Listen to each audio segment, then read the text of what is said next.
আসসালামু আলাইকুম এভরিওয়ান।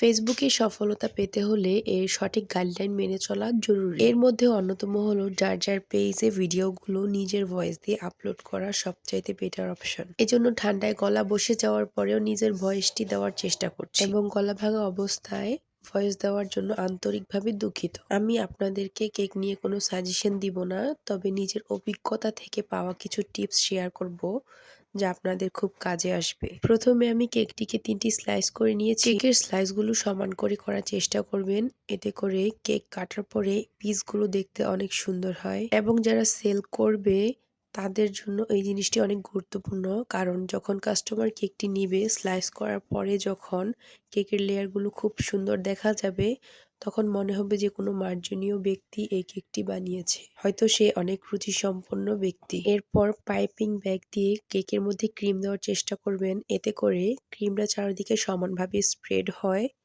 এবং খেয়াল রাখবেন যেন অতিরিক্ত ক্রিম দেওয়া না হয়। ১ পাউন্ডের কেকের ক্ষেত্রে একটি স্লাইস করলে কেকের ওজন কম থাকে এবং সেই ১ পাউন্ডের কেকটি যদি আপনি ২টি স্লাইস করেন এবং ডাবল লেয়ারে ক্রিম দেন, তাহলে সেটার ওজন অনেকটা বেড়ে যাবে।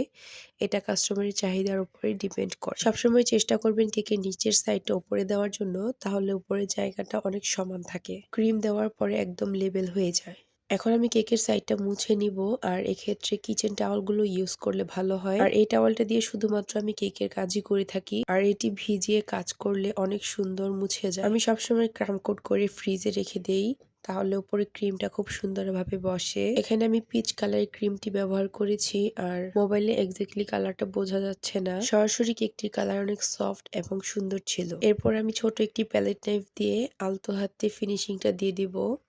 আর প্রথমবারে ফিনিশিংটা কমপ্লিট করার চেষ্টা করবেন।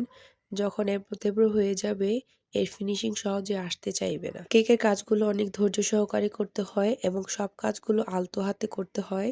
এখানে প্রেসার দিয়ে কোনো কাজ চলে না। এরপর আমি সাইডে এরকম একটি ডিজাইন করে নিলাম এবং বোর্ডের চারপাশ মুছে নিলাম।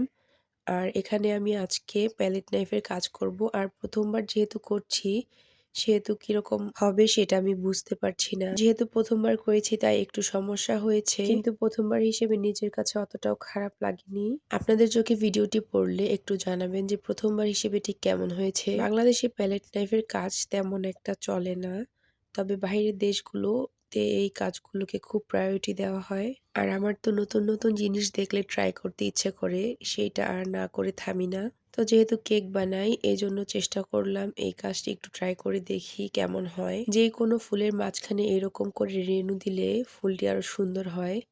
আর সাধারণত সব কেকের মধ্যে পাতাগুলো সবুজ রঙের হয়, কিন্তু এটাতে আমি একটু আলাদা ট্রাই করলাম।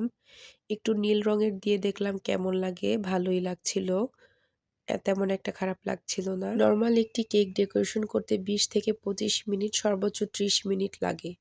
কিন্তু এই কেকটি ডেকোরেশন করতে আমার ২ ঘন্টা সময় চলে গিয়েছে। ভিডিওটি অনেক ফাস্ট করে দিয়েছি, এজন্য তাড়াতাড়ি দেখাচ্ছে, বাট আমার অনেক সময় লেগেছে এবং মোবাইল দিয়ে ভিডিও করতে করতে মোবাইলের চার্জ পর্যন্ত শেষ হয়ে গিয়েছে। প্যালেট নাইফের কাজ করতে অনেক সময় লাগে এবং প্রত্যেকটা ফুলের পাপড়ি আলাদা আলাদা করে বানিয়ে কেকের মধ্যে বসাতে হয়। অবশেষে ভিডিও এডিট করতে যেয়েও আমার অনেকটা সময় লেগে যায় এবং অধৈর্য হয়ে যায়। এজন্য আমি কিছু কিছু ভিডিও অনেক ফাস্ট করে দিই এবং কিছু কিছু অংশ কেটে দিই। কেকের কাজ করতে গেলে হাতে একটু একটু ক্রিম লেগেই যায়। ভিডিওটি এমনিতেই অনেক বড় হয়ে যাচ্ছিল, এই জন্য আমি শেষে ভিডিওগুলো কেটে দেই এবং লেখালেখি পরে আর পার্লগুলো বসানোর পরে আমি এই লাস্ট লুকটা দেখাচ্ছি। প্রথমবার ট্রাই করলাম, নেক্সট টাইম আবার ট্রাই করলে দেখা যাবে কেমন হয়।